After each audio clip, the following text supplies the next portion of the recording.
Hi everyone, welcome to online job update. WBHRB staff nurse get to regarding একটি গুরুত্বপূর্ণ এবং officially notification প্রকাশ করা হয়েছে নার্সিং সেকশনের তরফ থেকে। সেই নোটিফিকেশনটাতে ইন ডিটেলসে কি বলা হয়েছে সেইটি আলোচনা করব তোমাদের সাথে, এবং 2025 এবং 2026 যে সিজনে স্টাফ নার্স গ্রেড 2 এর সিলেকশন অলরেডি হয়ে গেছে, সেইখানের সেকেন্ড লিস্ট সংক্রান্ত কি আপডেট আছে সেটি আলোচনা করব তোমাদের সাথে, এবং 2026 এবং 2027 নিউ ভ্যাকেন্সি আসার প্রবাবিলিটি কতটা আছে তারও আপডেট নিয়ে আলোচনা করব তোমাদের সাথে। ভিডিওটি তোমাদের জন্য ভীষণ ইনফরমেটিভ হতে চলেছে, তাই তোমরা ভিডিওটা স্কিপ না করে শেষ পর্যন্ত দেখতে থেকো, এবং তোমাদের যতগুলো হোয়াটসঅ্যাপ গ্রুপ আছে প্রত্যেকটি গ্রুপে ভিডিওটি বেশি বেশি করে শেয়ার করো। যারা এখনো চ্যানেলে নতুন, এই রকম লেটেস্ট জেনুইন চাকরির আপডেট এবং ফর্ম ফিল আপের ভিডিও সবার আগে দেখার জন্য চ্যানেলটি সাবস্ক্রাইব করে সাথে থেকো, এবং ভিডিওটি ইনফরমেটিভ মনে হলে একটি লাইক দিয়ে যেও। অ্যাট ফার্স্ট এই অফিসিয়ালি নোটিফিকেশানটাতে কি বলা হয়েছে সেটা প্রথমে ভালো করে বুঝে নাও, তারপর বাকি ডিটেলসে তোমাদেরকে স্টেপ বাই স্টেপ জানিয়ে দিচ্ছি। দেখো, এই নোটিফিকেশানটা মূলত রিলিজ করা হয়েছে government of West Bengal, director of health service, nursing section, স্বাস্থ্য ভবন, ফার্স্ট ফ্লোর, উইংস এ, তোমাদের GN29, sector 5, Salt Lake city, Kolkata 700091। এই অ্যাড্রেস থেকে তোমাদের কিন্তু অফিসিয়ালি নোটিফিকেশনটা প্রকাশ করা হয়েছে, মানে গভর্নমেন্ট অফ ওয়েস্ট বেঙ্গলের নার্সিং সেকশন থেকে আমাদের কিন্তু এই অফিসিয়ালি নোটিফিকেশনটা প্রকাশ করা হয়েছে, এবং নোটিফিকেশনটা প্রকাশ করা হয়েছে 13/4/2026, এবং তার মেমো নাম্বার তোমরা এখানে দেখতে পাচ্ছ। এবং এইখানে তোমাদের কিন্তু একটা অর্ডার পাবলিশ করা হয়েছে।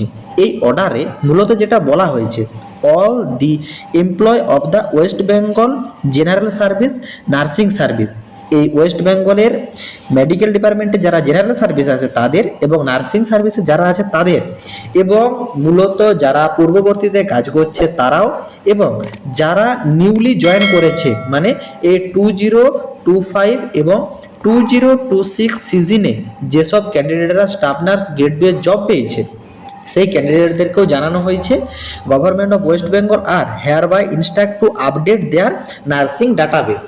এই নার্সিং ডাটাবেস আপডেটের জন্য জানানো হয়েছে।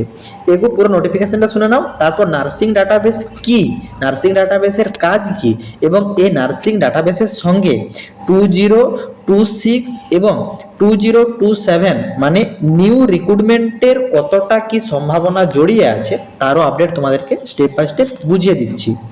দেখো, এখানে immediate for administrative essential in this regard all nursing administrator, principal, nursing superintendent, PNO, DPHNO যারা আছে সকলকে জানানো হচ্ছে। আর request to look after the process of updating the nursing database of corner employ, the matter should be treat urgent. এই পয়েন্টটা কিন্তু গুরুত্বপূর্ণ, যে এইটা কিন্তু আর্জেন্টলি তোমাদেরকে করতে বলা হয়েছে। দেখো, তার প্রধান কারণ, প্রথমত নার্সিং ডাটাবেস কি, নার্সিং ডাটাবেস একটা স্টাফের হোল লাইফ কাজের যা বিভ্রান্ত সব কিন্তু এই ডাটাবেসে থাকে।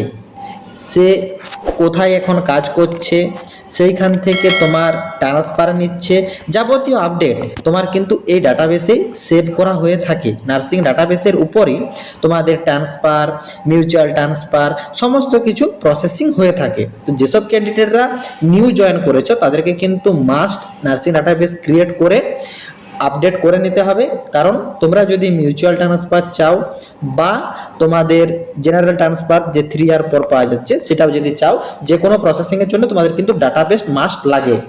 ডাটাবেসের উপরে ডিপেন্ড করে কোন স্টাফ কোথায় কাজ করছে এবং মানে কোথায় শূন্যপদ আছে যাবতীয় আপডেট জানতে পারা যায় এই ডাটাবেসের উপর।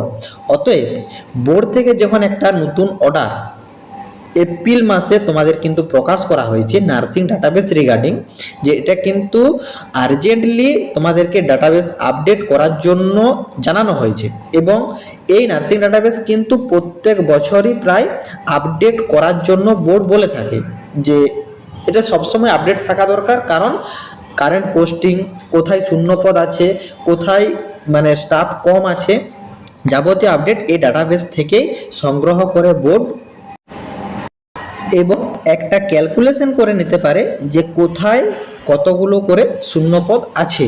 দেখো, নতুন ভ্যাকেন্সি বের হওয়ার একটা পজিটিভলি দিক তোমরা এখানে বলতে পারো যে বোর্ড কিন্তু যেহেতু এই ভোটের আগেই তোমাদের কিন্তু নার্সিং ডাটাবেসের আপডেট চেয়েছে, মানে ভোটের পরবর্তীতে তোমাদের কিন্তু নিউ ভ্যাকেন্সি আসার একটা প্রবাবিলিটি 100% লক্ষ্য করা যাচ্ছে।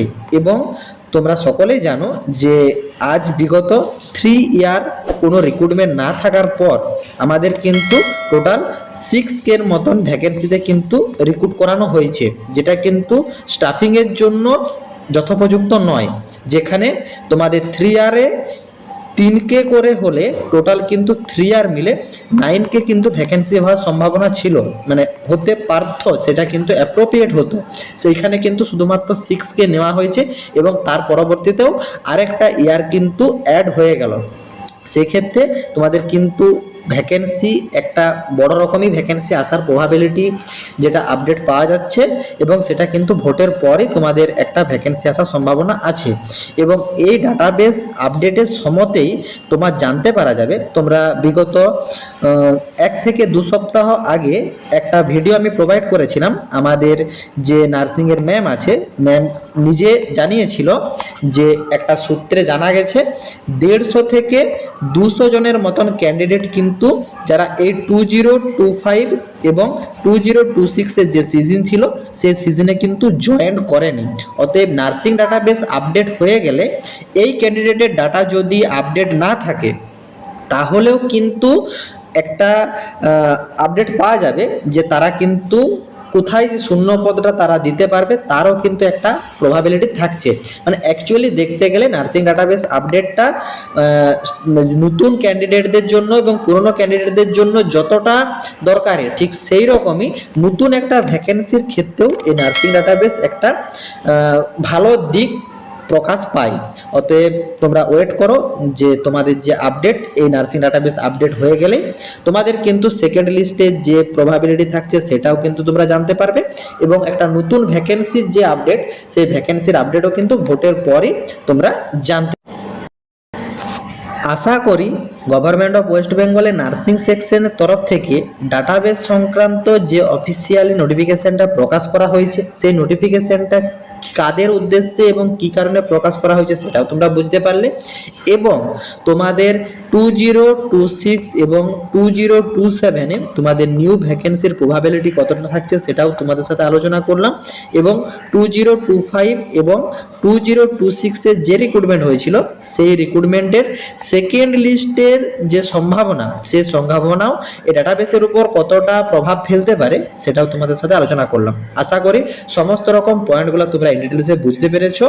কারো যদি কোনো জায়গাতে কোনোরূপ কোয়ারি থাকে কমেন্ট বক্সে কমেন্ট করো, আমি রিপ্লাই করব। এবং পজিটিভলি একটা ভ্যাকেন্সির আপডেট পাওয়ার সম্ভাবনা দেখতে পাওয়া যাচ্ছে, সেই জন্য প্রত্যেকটা ক্যান্ডিডেটকেই বলবো তোমরা তোমাদের প্রিপারেশনের লেভেল সর্বোচ্চ রাখো, যেমন এইবারের ভ্যাকেন্সিটাতে তোমাদের একটা জব কনফার্ম হয়ে যায়। টাটা।